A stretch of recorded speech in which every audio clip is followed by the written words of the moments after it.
Bon dia a tothom. Caroline nos va a ofrecer una mirada centrada en las personas, en los colectivos, cómo vivimos la ciudad, qué ocurre en ellas, qué ocurre en una favela, qué ocurre en un rascacielos. Caroline es profesora emérita de la Universidad de Manchester. Ha dirigido el Centro de Investigación Global Urbana, ha trabajado en diferentes universidades, ha escrito múltiples libros y artículos.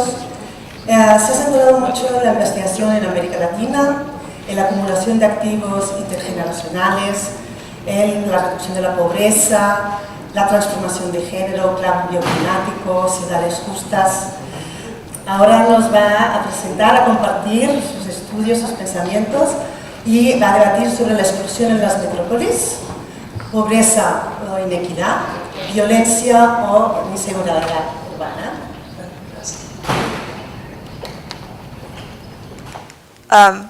Good morning, and first of all, forgive me, perdóneme porque estoy hablando en inglés, aunque estoy en Barcelona, pero es más fácil para hacerlo en inglés.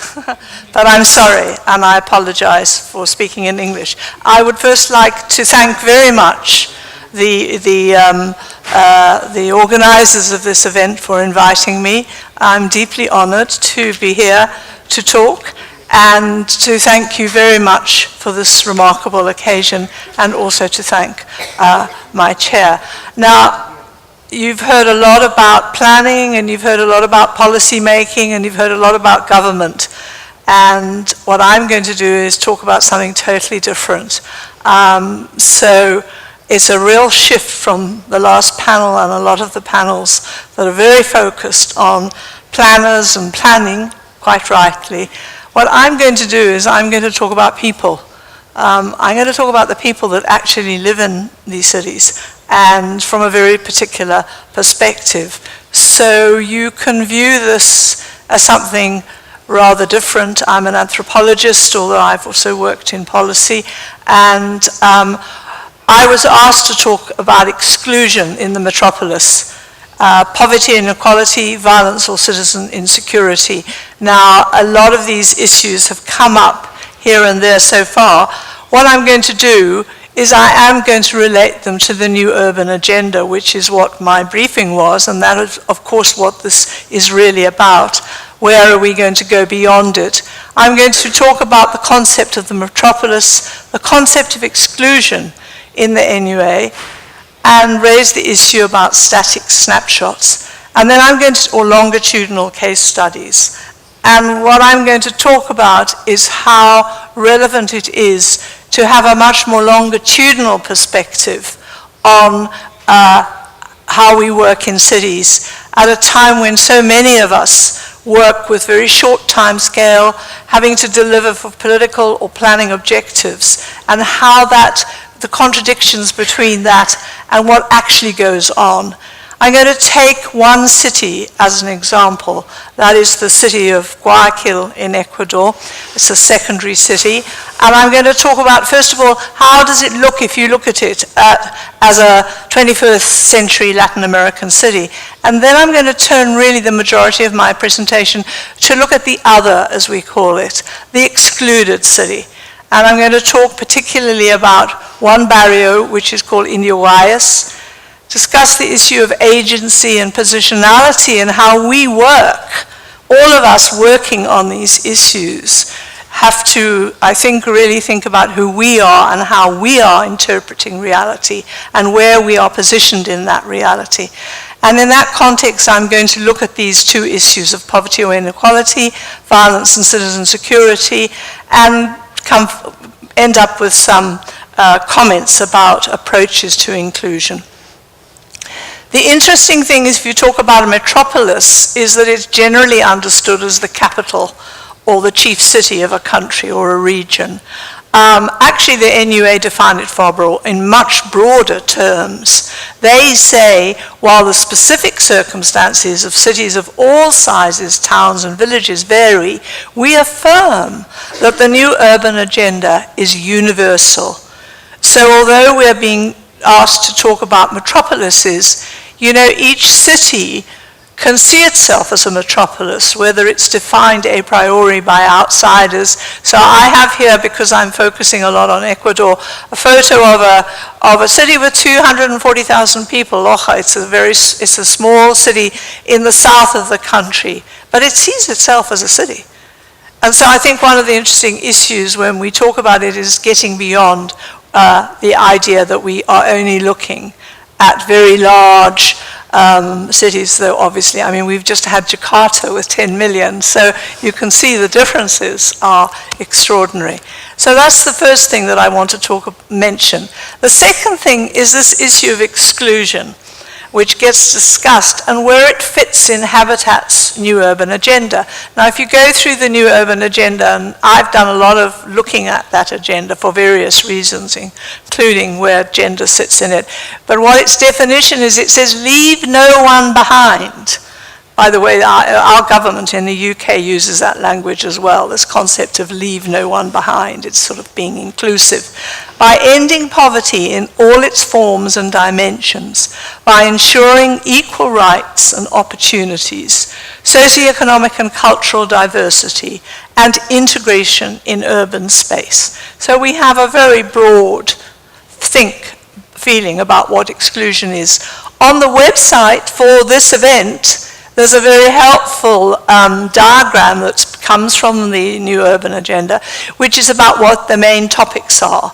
And it talks about sustainability, territorial planning, social cohesion, and competitiveness as the four main topics that the National Urban Agenda will address. Now, where does exclusion fit?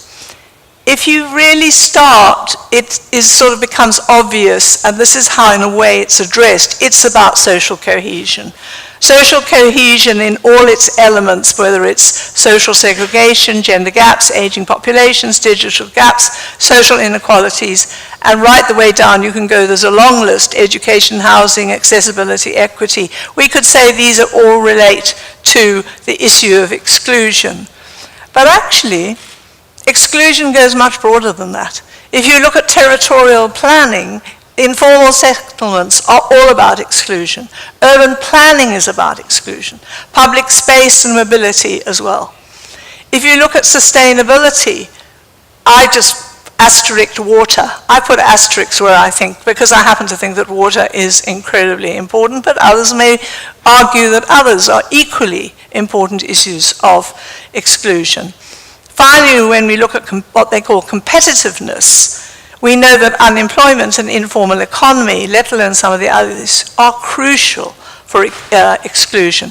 So we start, I think, by having to put on the table the fact that it's not just an issue of social cohesion, which is how it tends to be seen. It's a sort of touchy-feely social issue. Actually, I maintain, and I think as I'll explore in this presentation, it goes far beyond that to fundamental economic, political, and planning issues in cities. The other issue I want to raise, and some of those who know me well know it's one of my particular passions, is the difference between a static or short snapshot, as I call it, you know, a quick photo. We go to a city, we take a quick photo. We're there 3 days, we're there 5 days, we're even there 6 months. We understand it, and we think we can then produce very good recommendations and policies. We all do it. It's part of the nature of many people's work. But it is very different, I would argue, from a much longer-term understanding of how socioeconomic processes work and how they are embedded in macro-level political and economic change. History matters. I think that we really don't understand this enough because we work in a world where we're very fast, very quick, very digital. But I am sort of laying out here that I think that understanding history and understanding longitudinal processes gives us a better grasp in order to make implementation. So I'm going to focus on a longitudinal study of the city called Guayaquil in Ecuador, which, if you can see, is over there. It's a secondary city. Everybody goes to Quito. I wonder how many of you who went to Quito went to Guayaquil. I bet nobody. Oh, one or two. Yeah, great. Well, it's becoming more popular. People used to only go via there when they went to the Galapagos Islands, because it's a hellhole. It's a very tough, hot, steamy port city. Anyway, there it is on the map. You can see it's in the Provincia de Guayas, and it's grown a lot. And what my case study is about is 40 years. So we have photos of 1978, 2004, and 2018 of the same community where I have been working for this length of time, to show that in a way the whole consolidation of communities over time is a critical issue. Very romantic, 1978, living on water, puentes, walkways, carrying water out to the far distance, bamboo houses, to a much more sort of urban sprawl type of city, suburb of the city itself over this period. And I won't talk about this long, but for those of you who are interested in these sort of issues, it's a metropolitan area. It's grown and expanded enormously since the 1970s. The central business district is there in the center on the river. And what you find sprawling out in these different ways, onto the mangroves in the south, onto the hills up in the north, are different urbanizations, some of them informal, some of them formal, some of them lower income, some of them upper income. So an enormous diversity of spatial growth. So if we look at Guayaquil as a 21st century city, and those of you who work on Latin America know that there is, I think, a sort of real common theme that goes on in the 21st century modernity of Latin American cities. Ecuador has had a GDP growth of 4.3, so it's got oil, it's not doing badly, and its poverty has declined over the period of 2006 to 14, from 37% to 22. So it's a country, and these are national level figures, that is doing okay, not fantastically, but moving along. And Guayaquil is the largest port, and the largest city. Quito is the capital, but the port, the business base, a lot of that is Guayaquil. It has a population of 2.69, and it's on the River Guayas. And if you look at its sort of innovation and its initiatives in the last decade, it's had a lot of inner city rehabilitation. It has a very famous Malecon 2000 project, which is the upgrading, and it's in those photos over there, the upgrading of the river and the riverside so that it becomes a very popular destination. And if you ask people, if you ask people about Guayaquil, they say, oh yeah, the Malecon, it's really made it. It's become a real sort of city that people go visit. There's also the Malecon along the Estero Salado, which is the river, the Estero, the riverways that go out of the main city. It's got a Metrovia public transport system. Think Bogota, think Quito, think all these cities. It's got a lot of upgrading, flyovers, tunnels, new waterfront elite apartments, new gated residential communities, and new and upgraded airport. So these are all part of the modern 21st century city that Guayaquil aims to be, aims to achieve. It's had a whole variation of mayors, and I'm not going to dwell on them. Some of them changed very fast, some of them have stayed longer. And it has really moved forward since 1978, when I first went there, in terms of its sort of concept of modernity. But I'm going to talk about the other side of the city. The side of the city that actually people don't go to because it's so dangerous. It's the excluded city of Guayaquil. And this is a photo taken in 1978 of what's called the suburbios, the barrios. And as you can see, everybody's squatting on water. There's one main road down the middle, but living in bamboo houses, walkways connecting them. And that's how it was when I first went there. It was a city, it was a barrio, it was part of a community that was on the periphery of the mangrove swamps. And people lived there because they could live there for free. The mayor at the time said people could take plots of 10 by 30 meters. It's a typical example, as you see in many Latin American cities, of the expansion of informal settlements by people taking up opportunities to squat, to take over land, and to live without having to buy housing. When in 1978 there was no land, there was no roads, there was no infill. There was no land titles. There was absolutely no physical infrastructure. The water came in with tanqueros, with tankies. There was no electricity except that was pirated. There was certainly no sewerage. And there was minimum social infrastructure. Primary schools were 70 kids, no secondary schools, no health centers, and the hospital, the nearest hospital, was 40 minutes away. And that's a map of what it was like in 1978, which was a much smaller city. And Barrio Indihuayas is right down, actually right near where you are, Maria. It's just right down there on the corner. So it's right down on the edge of what was the city then, in those days, on the Estero. And actually, when we talk about, who we are and what we do, what we did was the original research methodology in 78 was to go and build a 4 by 8 meter hut and to live in this barrio. And this is a photo of my then husband and me, and you probably can't see them, but in there are 2 kids, aged 6 and 8, with blonde hair. And I took them out of school for a year.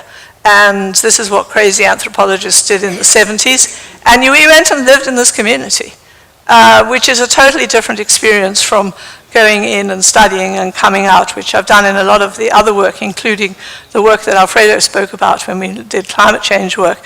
So there we are. But what I want to talk about is longitudinal work and how our agency and our positionality affects it. So I've given you 2 crazy photos. That one of me in 78. I'm a very serious anthropologist. I'm talking to this lovely woman, and her husband, Julian the tailor, is throwing water over me because it's Carnival, and that's what they do. But I'm so busy as an anthropologist, I didn't even sort of notice it. And if I think about the methodology of how you do extended research, I did 12 field trips, more probably, 3 quantitative surveys with community members, training up community members and using them with them. The construction of what we call a panel data set. So you have the same household, 78, 92, 204. Also studied, very interestingly, went with the community leader's daughter to Barcelona. We came here in 2005, and we studied the 2nd generation kids from this community who had come and were working and are still working in Barcelona.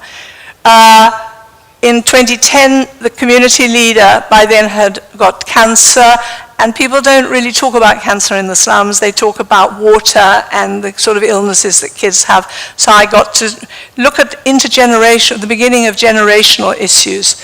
In 78, we made a film which went out on British TV. And the photo of me over there this is because I only came back like 5 days ago. I've now become a filmmaker. I've stopped doing anthropology. And that's my son, who's now 49, and he hadn't been there in 40 years, and he's a filmmaker. So I went back with him, and what we are doing now is a new film now, after this 40-year period, to really look longitudinally, but also visually. And I think we've had a lot of talk about digital ways of looking of things, not writing books anymore, but actually the whole business of visual film is another very important mechanism. So let's think about the original work. When I first went there in 78, I was, like most people, into looking at poverty dynamics. How did people get out of poverty? These were young, upwardly aspiring, small nuclear families. Many were rural origins, low education. The men were builders, the tailors. Women were dressmakers, washerwomen. And that's Carmelina, who was a washerwoman who had 9 kids. She was a single mother living on her own in 78. But what I realized very fast was that actually studying poverty doesn't really get you there. Because actually households are strategic managers of complex asset portfolios. So my challenge became to how to understand how do poor households get out of poverty and how they do this through the accumulation of assets. Just for those of you who don't know, when we talk about an asset, we're talking about the stocks of financial, human, natural, and social resources that can be acquired, developed, improved, transferred across generations. Assets give people the capacity to be and to act.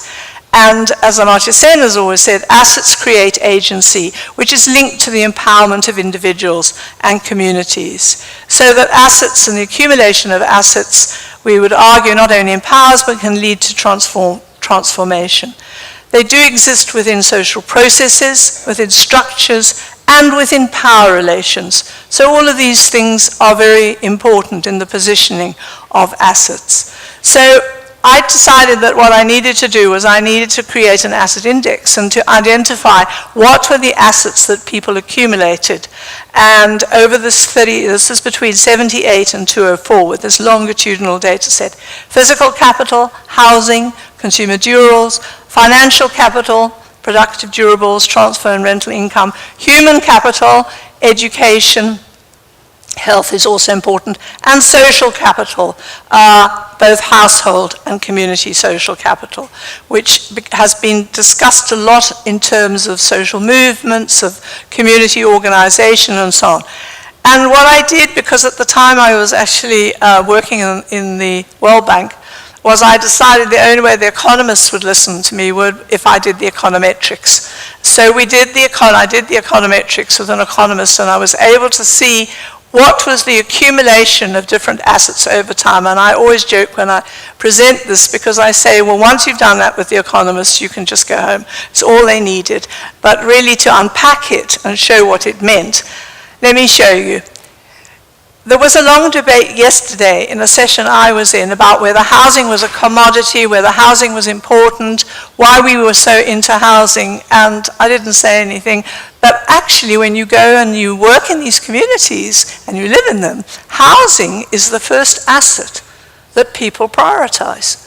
Housing consolidation becomes very early. So there we have a woman on a bamboo house. She's not been there long. I love that photograph because she's there with her 5 kids. There's no husband there, though there's obviously a man around somewhere because the symbol of the bicycle. The bicycle is a very important asset, but it's not usable when you're living on a catwalk because you can't actually, bicycle on a catwalk. But it's still there. And there's her water tank.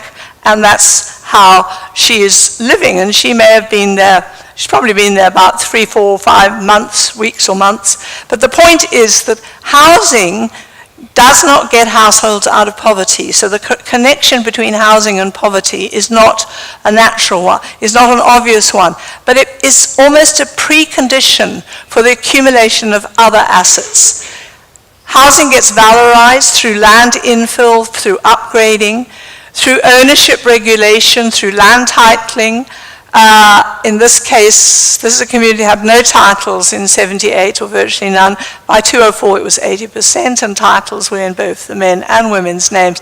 And that's a sort of typical upgrade, where you have the consolidation of individual houses by individual families as and when they have the resources, and so you get this scattered look. If we turn to community social capital, living this community is what you realize is that actually the local committee, the local community organization is absolutely critical. And it's critical for contestation and negotiation to achieve all the physical and social infrastructure. Because in this context, you negotiate with politicians for the water and you give them your votes. Or you negotiate with another politician at election time and you get your infill. Women play an absolutely critical role in this as leaders. The men all say they're far too busy working, and it's a women's job to do this. And the second from the left is Engman, the community leader, with her committee. But the interesting thing that happens is that as physical infrastructure is consolidated, community-based services and community-based services are cancelled, community social capital declines. So you can't assume that this amazing level of organization and community participation will go on. And what happened over time in this community is household social capital. That's a social capital within households, with extended family members, increases, both as a coping and an accumulation strategy. Increasing numbers of extended households, which is counterintuitive. People say when they go to the city, families get smaller. They didn't here. And increasing reliance on the market for services. If you have community services, and that picture over there at the bottom is a UNICEF-supported preschool program, which the local government was going to take over, the social welfare department.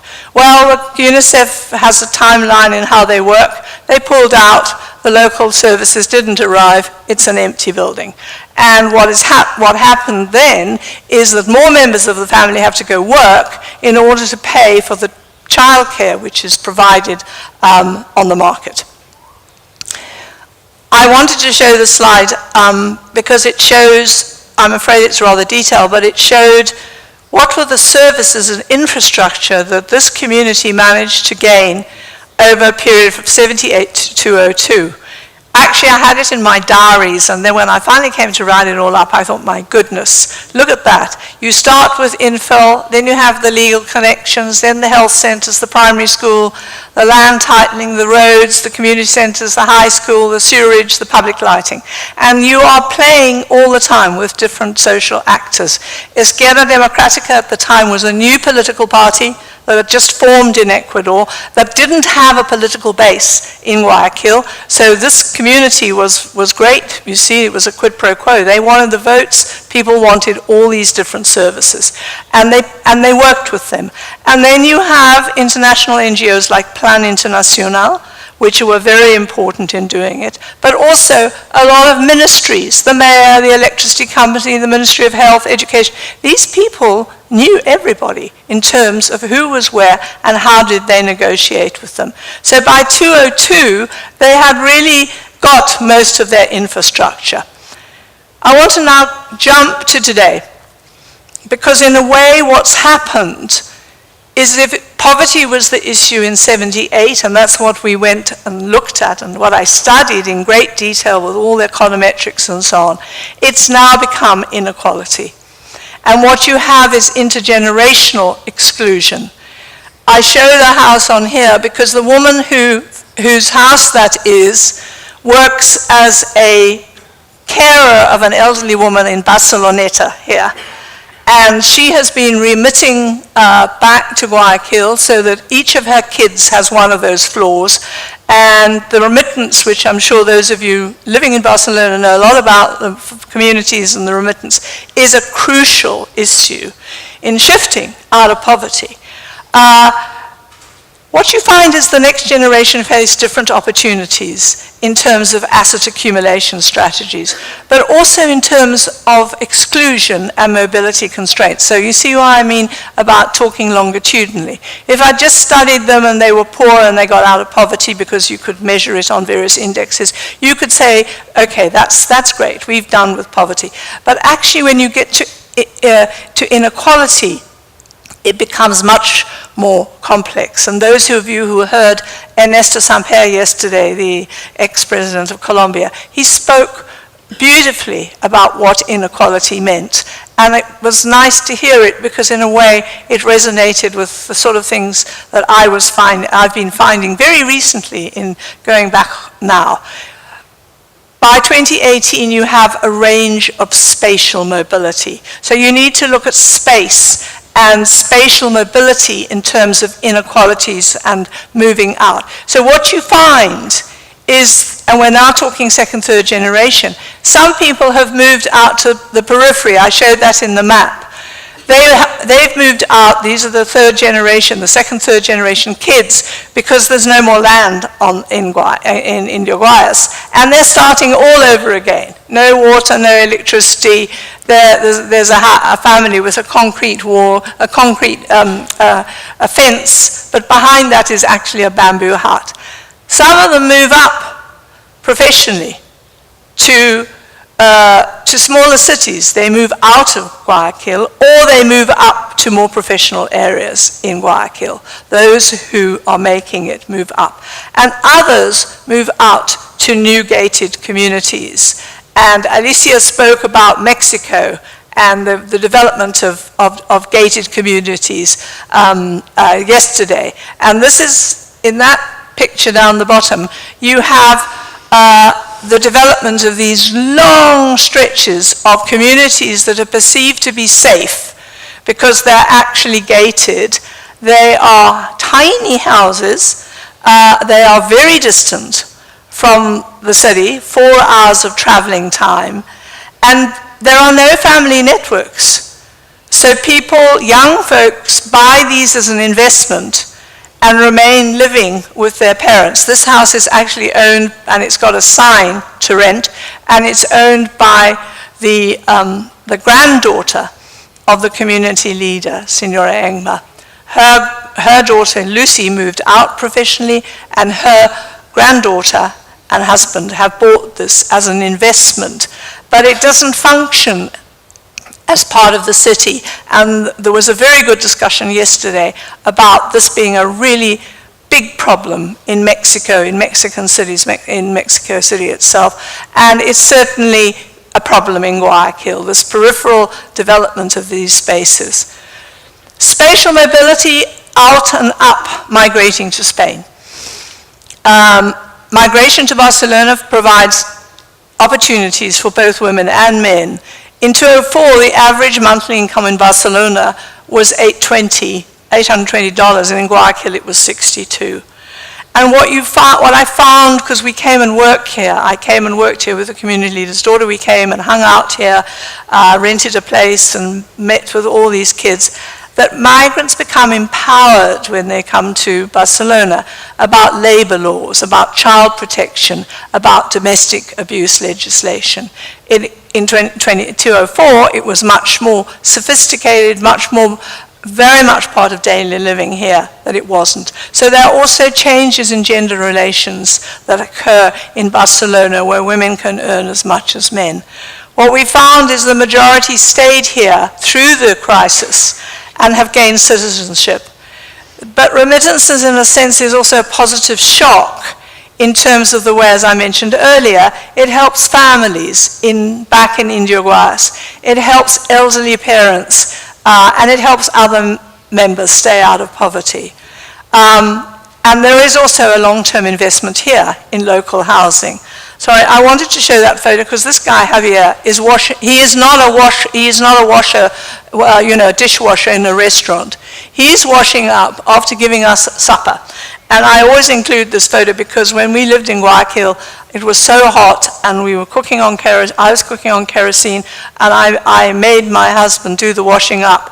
And everybody in the community, this is in '78, said, "Oh, this is terrible. Don Brian is not a real man. He is washing up.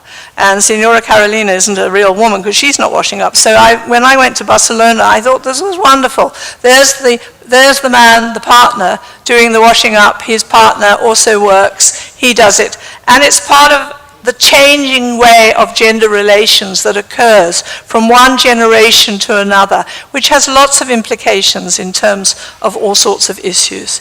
Now, if we look at, that's one, spatial mobility. If we look at educational mobility, and Nessa Samper was really, really strong on this, and I couldn't agree more with what he said. In our study, we found that second generations and sons had done better than their parents. The girls had done better than the boys. But by the third generation, almost everybody has completed secondary education. And it's the lack of spaces in public universities that is a block. Unless you can bribe, unless you have networks, you cannot get on educationally. And here are some high school kids.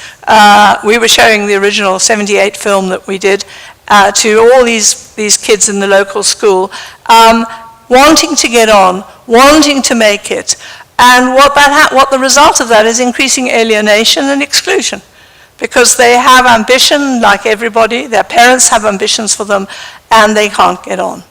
If we look at professional mobility, which is linked, Saint-Pierre talks a lot about remaining in the informal economy, and that's, you see there, not moving. In the same type of jobs as parents, furniture makers, cooks, cleaners. One way out is to move through state institutions, to join the police. That's Danny, the son of Patricia, one of Carmelina's grandson, to go into the military. There are some who get out by professional qualifications and skills, and it is because their parents have put them through private schooling. Again, that came up with Saint-Pierre talking about Colombia. The lack, if you can't afford the private schooling and you go to state schooling, it's not only you don't go to university, but it's very difficult to acquire professional skills. So we have now dentists, doctors, bank economic analysts coming out of this community, but their parents have put them through private schooling. And the acquisition of entrepreneurial skills, which I don't want to underestimate. So there are people who despite lack of university education, make it, and so on. But there are two things that I don't think that have come up a lot. One is stigma. In many cities, the address of where you live relates to whether you can get a job or not. So the suburbios that I lived in Uruguayas was in 78 like a new upwardly aspiring peripheral area, but it became known to be very dangerous.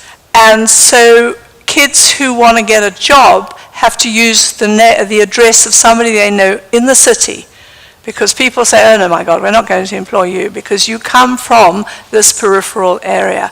So what is critical is both networks and money to pay. And this is how it actually functions in reality. So when we talk about inequality and how we get out of inequality, these are the sort of factors that are really affect us. What happens in the community is, yes, they have become dangerous. There's a lot of violence and citizen insecurity, and this is a very detailed mapping that some women did that showed, and I won't go into all the details of it, but simply to say it's a two-block area. It's where they lived. That in that area, over a 5-month period, there were 6 gang or drug-related killings. There were men robbing women as they got off the buses. There were guys in prison, so you have both inside and outside the system.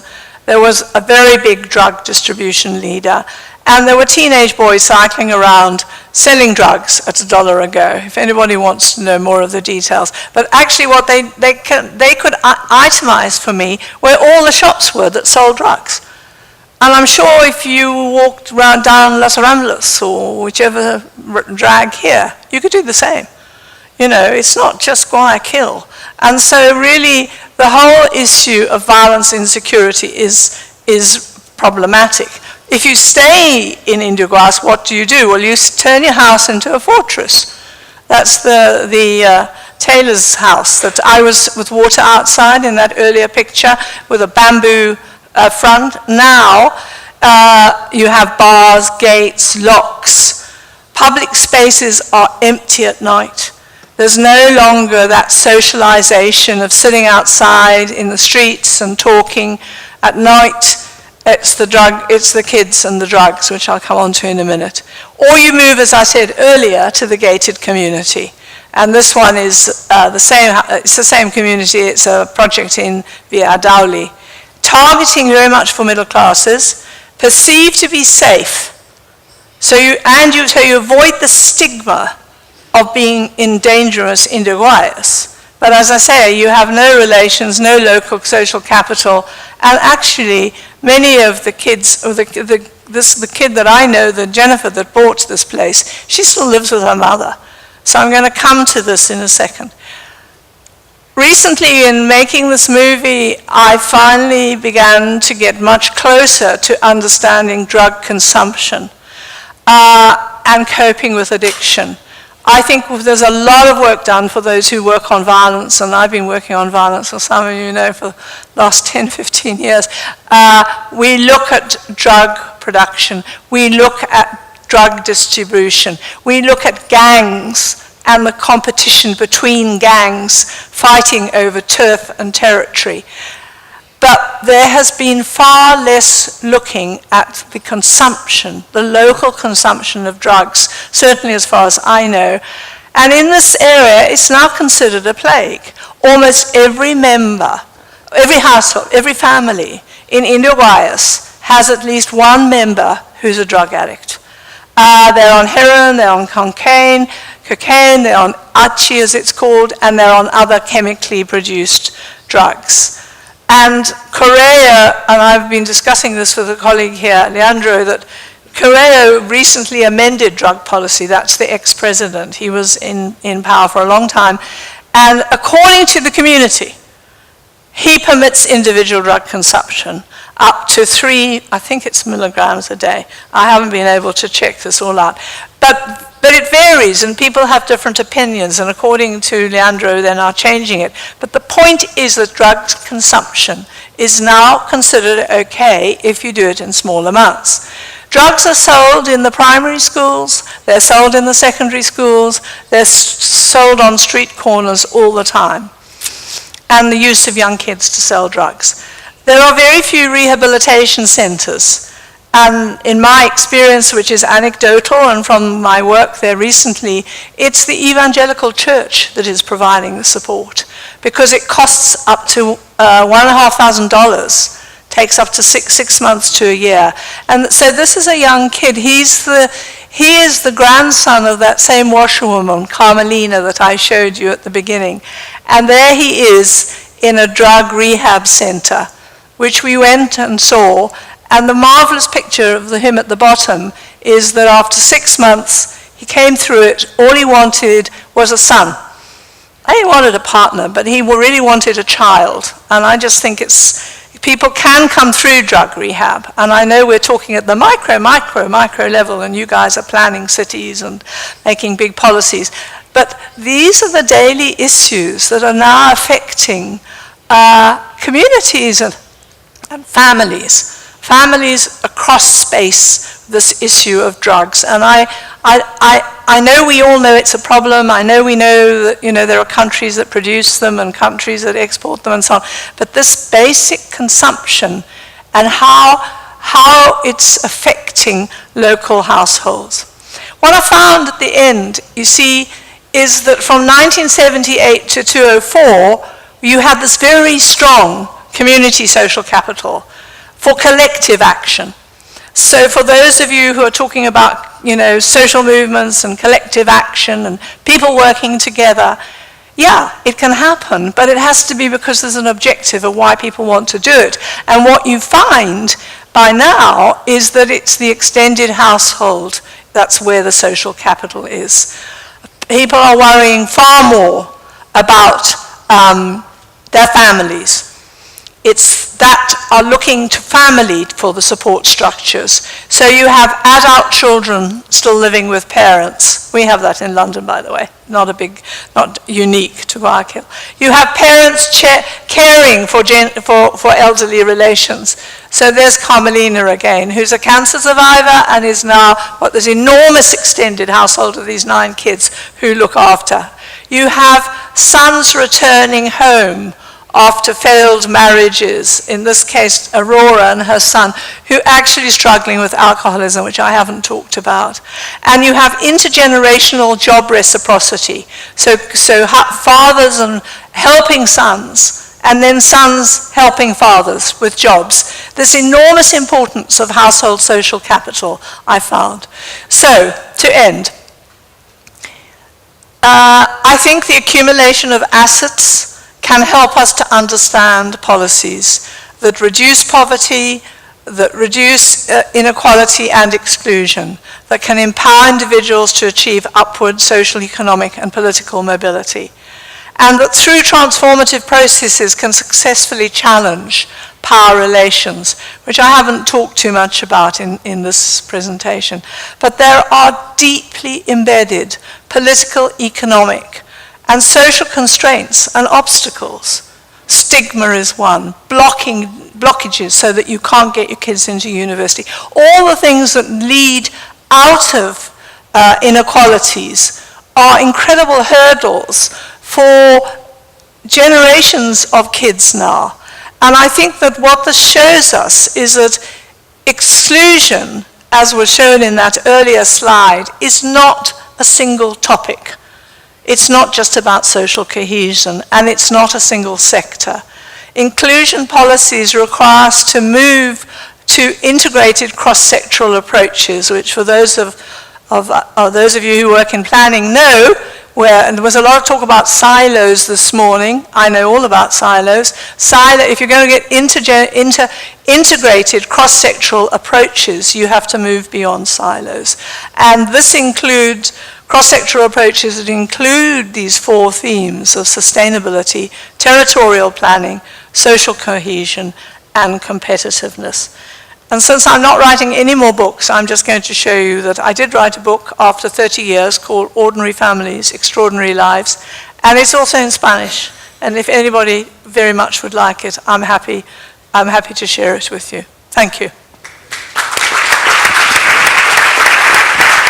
Bueno, ya tenemos un poco de tiempo para poder presentar pues, preguntas o reflexiones. A Caroline.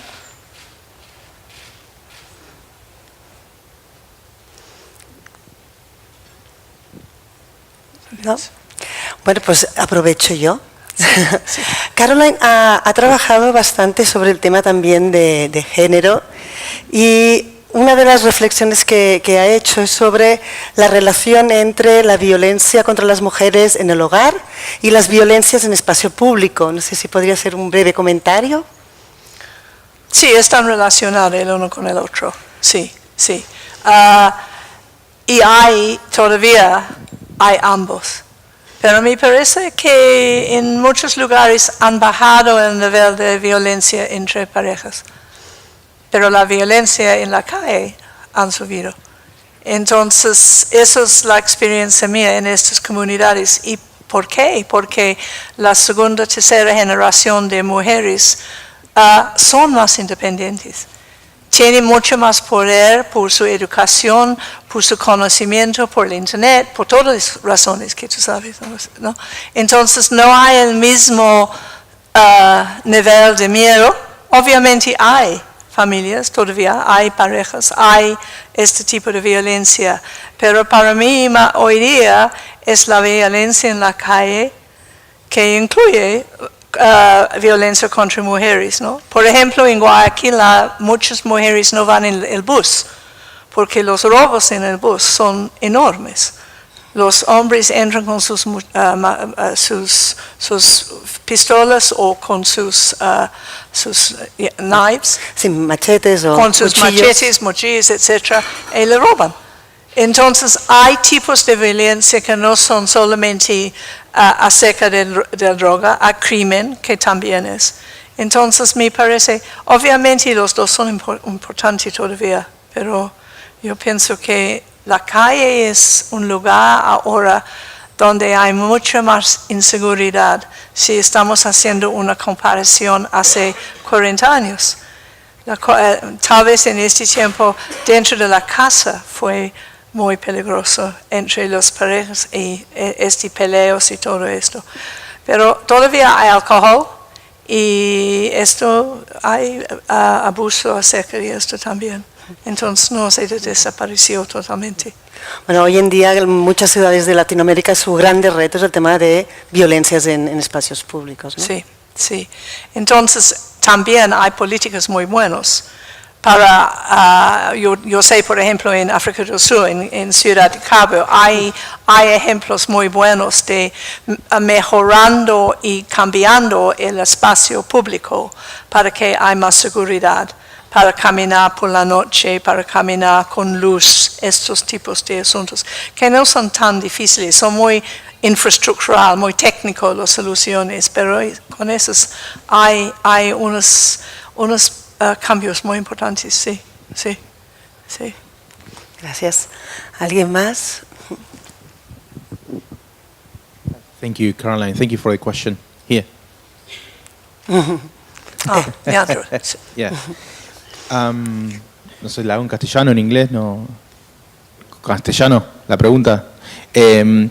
Cuando vos hablabas al principio de posicionar a la casa como un asset para la acumulación, a mí me interesaba saber qué reflexiones habías detectado sobre la etapa ulterior y posterior del trabajo de campo cuando la casa ya adquiere título legal y qué tipo de tácticas o maniobras de acumulación vinculadas a la casa y al espacio físico, a la infraestructura física de las familias realizan una vez que ya tienen la legalidad del título. Si detectaste alguna maniobra particular.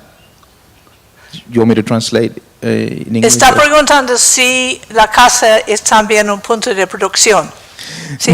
No, me interesaba saber si habías detectado un cambio importante en cómo utilizan la casa como un medio de acumulación una vez que ya han obtenido el título de legalización de la propiedad. Porque vos trabajaste desde el 78, cuando la casa no tenía título, hasta ahora que ya la casa sí la tiene. Sí. Y quería saber si en el medio habías detectado una forma distinta en donde ese asset empieza a funcionar de otra manera una vez que ya está legalizado. Es interesante que no han subido tanto el valor del asset en este sector, porque eso es que está preguntando. Sí. Quería saber qué hacían las familias, ¿no? A nivel productivo, si producían. Sí. Upgrading. Sí, lo que pasa es que en principio la casa es por todos. Hay gente trabajando en la casa, hay gente utilizándolo con un tienda pequeña, hay gente utilizándolo para hacer construcción de otras casas con todos los asuntos adentro de la casa, pero con el tiempo se cambió y ahora es más barato de comprar su comida, su alimentación en los supermercados. Entonces los pequeños tiendas en las casas no hay tanto como antes. Entonces hay un cambio en el uso de la casa durante este tiempo, sí. Ahora, antes eran odontólogos trabajando de su casa, ahora no. Se trabajan, tiene un lugar más profesional. Hay una profesionalización de todos estos servicios que en 78 no había. ¿Sí? No entiendo. Caroline, ¿qué implicaciones, digamos, de políticas urbanas puede tener esta visión longitudinal de la acumulación de activos? O sea, si uno puede ir pensando a partir de esta experiencia que hay que ver esto como procesos largos y por lo tanto las inversiones y las intervenciones del Estado en estos lugares tiene que ir variando y tomar conciencia de que las cosas van evolucionando por esfuerzos propios, sin o con la intervención del gobierno local, por ejemplo. Entonces, ¿qué implicaciones tiene? Okay, es muy difícil escuchar, ¿no?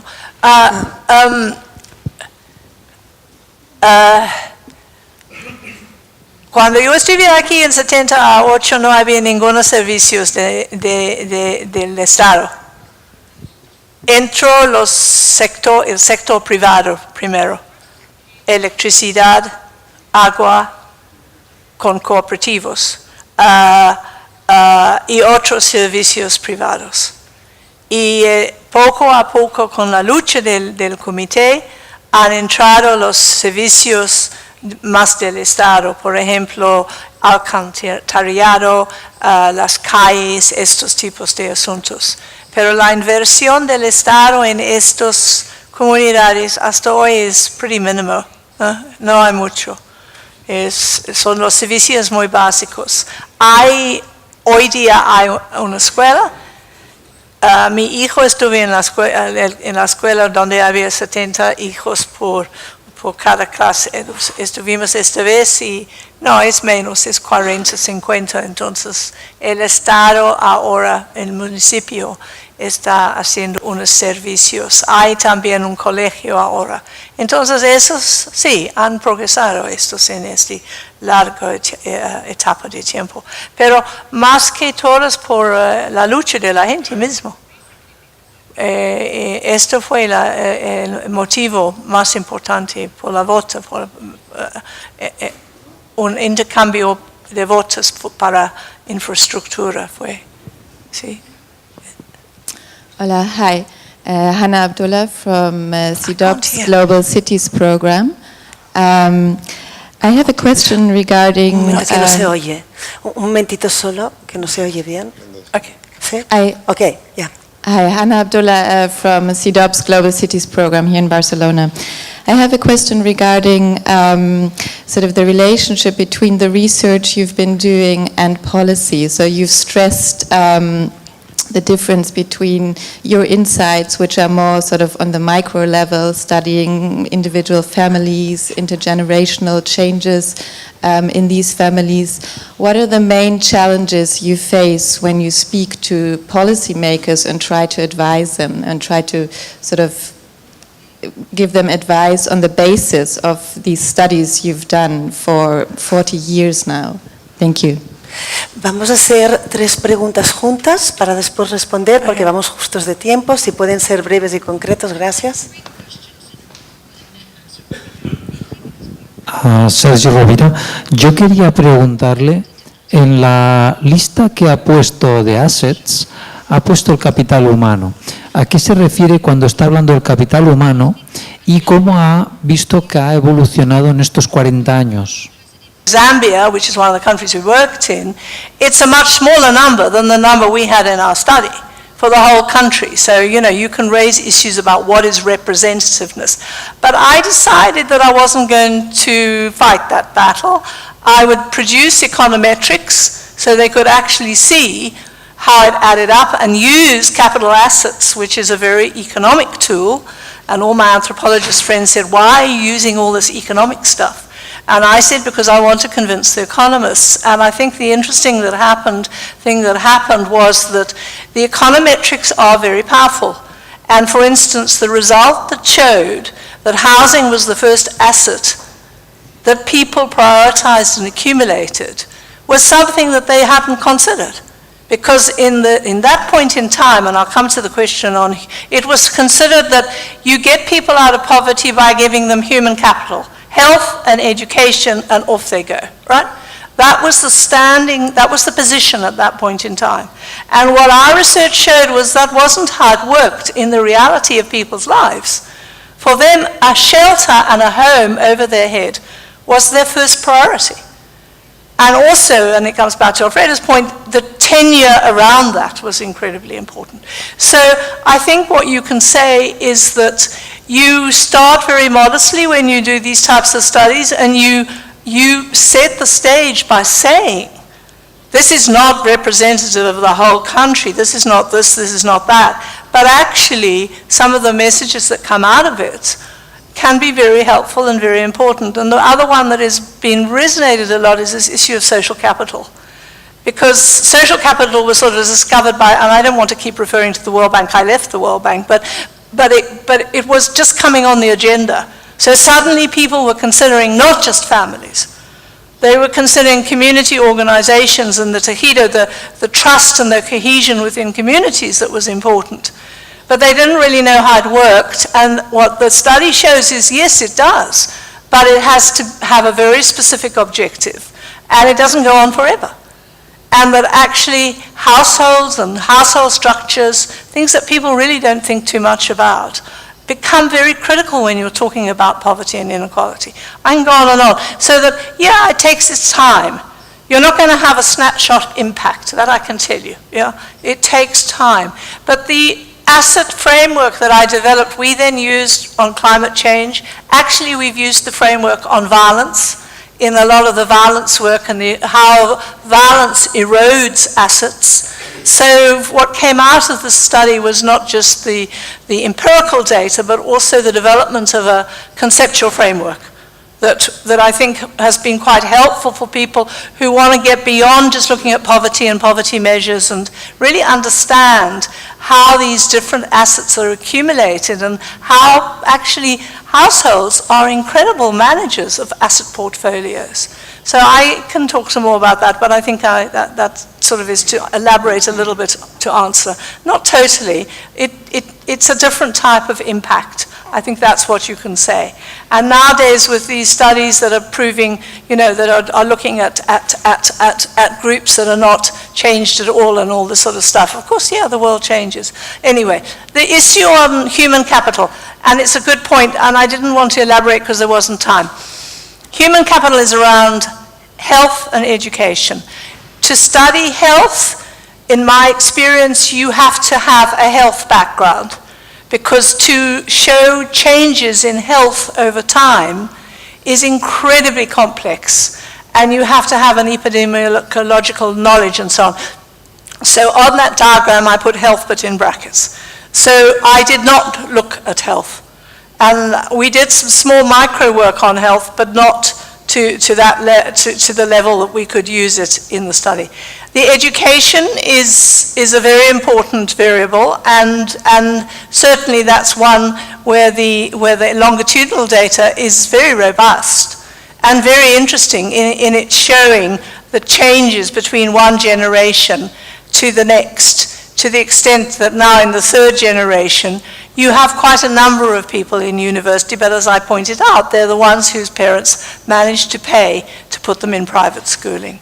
So human capital is absolutely critical, and I know that my knowledge of health, and I could talk about health, but it would be so anecdotal that in the sense that as an anthropologist we are anecdotal, that I didn't include it. The final question, which is about inequality and gender inequality in all classes, I couldn't agree with you more. I think it's absolutely true. You could say the problem with my work in Guayaquil is that I went in to study and live in a very poor community. By design, I went in to look and live in a poor community. Actually, because my husband was a filmmaker, and it's very visual, that community with everybody living on water and walkways and all this sort of stuff. But what happened actually, what's been interesting, and it's quite interesting your question, is that we use the same asset framework to look at violence. And more recently, I did a study on the tipping points of conflict and violence, where we did work in Kenya, and we did it in Chile, and two other countries. But the Chileans, Alfredo Rodriguez, if you know Chile, who's a very robust researcher, and his team said to me, we don't want to do any work with you unless we can look at all three classes, as they called it, income groups. So their study, which was fascinating, was of what they call the elite, the clase media, and the clase popular.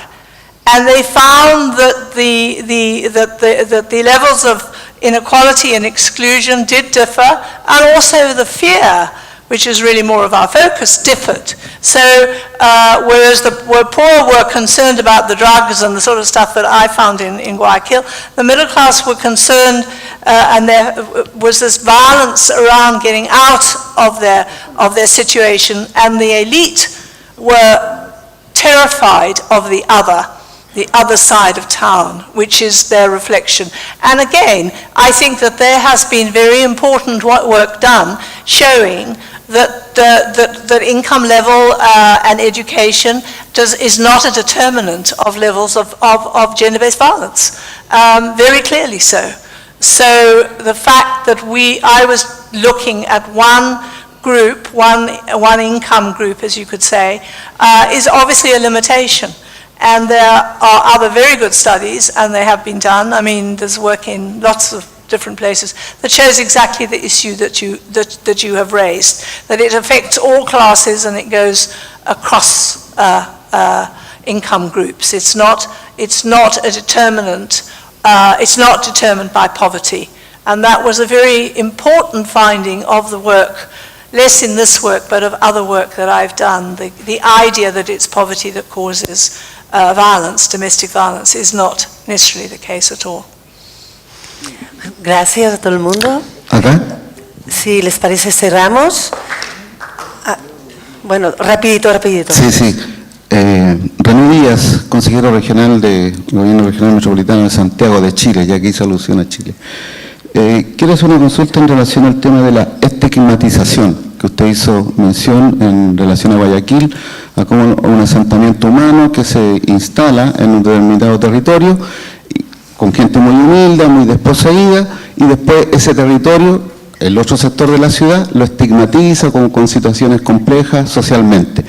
Le comento esto porque yo represento un territorio de la región metropolitana de Santiago, que es la zona sur, donde efectivamente hay un territorio en particular que sufre de esa estigmatización, un territorio que lleva ya más de 40 años y efectivamente ya hay hijos, hay nietos que han podido mejorar su condición, son profesionales, y lo que usted dice me identifica claramente que no les gusta decir el lugar de donde ellos provienen porque justamente les cuesta encontrar trabajo. Entonces, ¿usted tiene algún estudio de campo o de acuerdo a su experiencia cómo algunas comunidades han podido superar este tipo de estigma frente a otros sectores de la ciudad?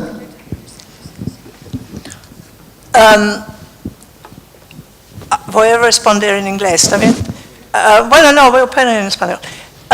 En el trabajo mío es exactamente como tú has dicho en Santiago de Chile. Y el asunto que es muy triste es que en 78, sí, era una nueva comunidad al margen de la ciudad, gente muy pobre, sin mucha educación, etcétera, etcétera, etcétera.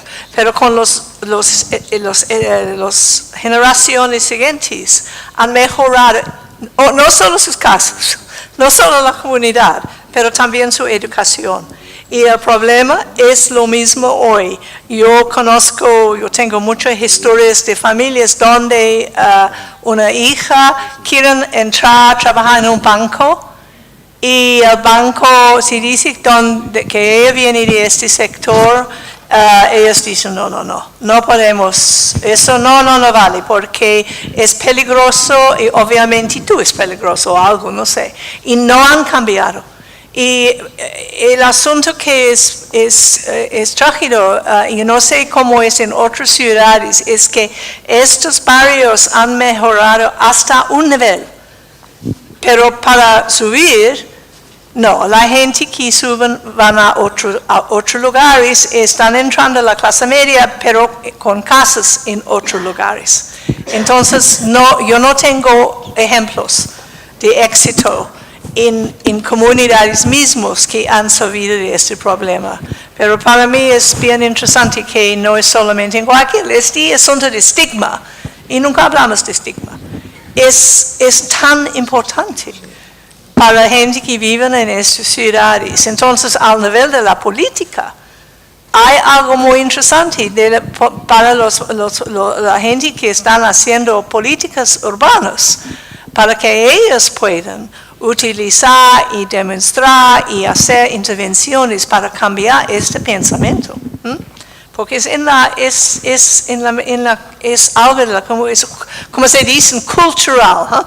A mí no me gusta esta pregunta, pero se dice es cultural, ¿no?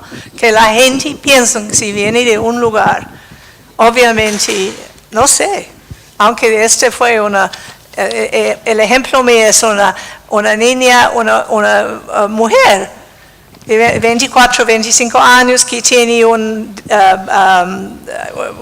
profesión de la universidad, en negocios, se van a trabajar ahora en un banco, pero sin utilizando esta dirección. Entonces eso pasa también. Sí, excelente, gracias. Gracias. Bueno, gracias a todo el mundo. Vamos a hacer un descanso de 10 minutos porque vamos con un poco de retraso y nos volvemos a ver. Gracias, Caroline.